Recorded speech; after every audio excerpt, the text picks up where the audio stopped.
Welcome back. ఆంధ్రప్రదేశ్లో 10th class చదువుతున్నటువంటి విద్యార్థులకు రాష్ట్ర ప్రభుత్వం చాలా పెద్ద గుడ్ న్యూస్ చెప్పింది. దాని వివరాలు మీకు ఈ వీడియోలో అందిస్తా. అయితే వీడియోని చివరి వరకు చూసినట్లయితే మీకు కంప్లీట్గా ఇన్ఫర్మేషన్ అనేది అర్థమవుతుంది. మన రాష్ట్రంలో స్కూల్స్ 2 రకాలుగా ఉన్నాయి. ఒకటి సిబిఎస్ఈ బోర్డుకి ఎఫిలియేట్ అయినటువంటి స్కూల్స్, రెండోది స్టేట్ బోర్డుకి ఎఫిలియేట్ అయినటువంటి స్కూల్స్.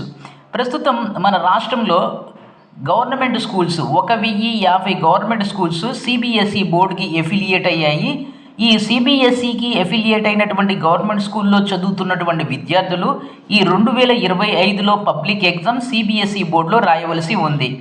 అయితే ఈ సిబిఎస్ఈ బోర్డులో చదువుతున్నటువంటి 1050 స్కూల్స్ని ఈసారి అంటే 2025 పబ్లిక్ ఎగ్జామ్ సిబిఎస్ఈ బోర్డులో రాయకుండా స్టేట్ బోర్డు విద్యార్థులతో కలిసి రాస్తారు.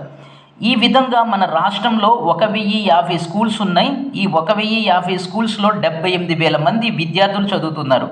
నిజానికి ఈ 78,000 విద్యార్థులు సిబిఎస్ఈ బోర్డుకి ఎగ్జామ్ రాయాలి. సిబిఎస్ఈ బోర్డు ఎగ్జామ్ కష్టంగా ఉంటాయి కాబట్టి రీసెంట్గా జరిగినటువంటి అసైన్మెంట్ టెస్ట్లో 92% విద్యార్థులు ఫెయిల్ అయ్యారు.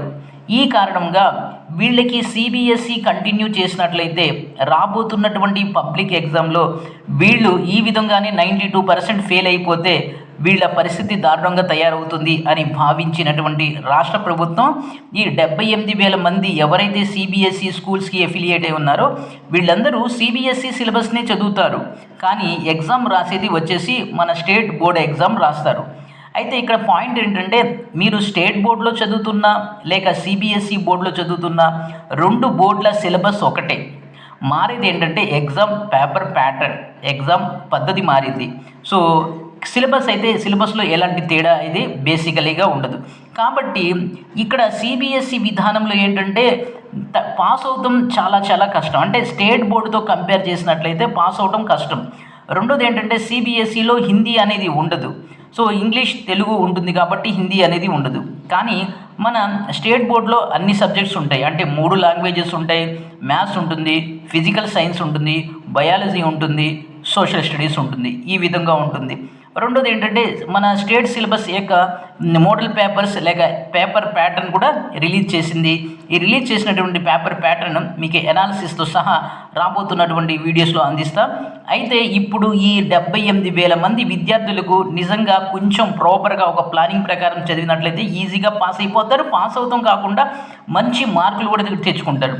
అదే సిబిఎస్ఈలో అయితే సో అది స్టేట్ బోర్డు కన్నా కష్టంగా ఉంటుంది.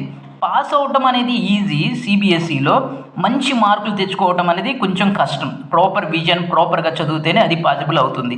ఎనీహౌ రాష్ట్ర ప్రభుత్వం ఏం చేసిందంటే ఈ సిబిఎస్ఈ బోర్డుకి ఎఫిలియేట్ అయినటువంటి 1050 స్కూల్స్లో చదువుతున్నటువంటి 78,000 మందిని తీసుకొచ్చి ఈసారి 2025లో పబ్లిక్ ఎగ్జామ్ మార్చిలో జరిగేటటువంటి పబ్లిక్ ఎగ్జామ్లో స్టేట్ బోర్డుకి ఇంటర్ కరెక్ట్ చేసింది. అంటే స్టేట్ బోర్డు ప్రకారం స్టేట్ బోర్డులో వీళ్ళు ఎగ్జామ్ రాయబోతున్నారు. ఇది న్యూస్.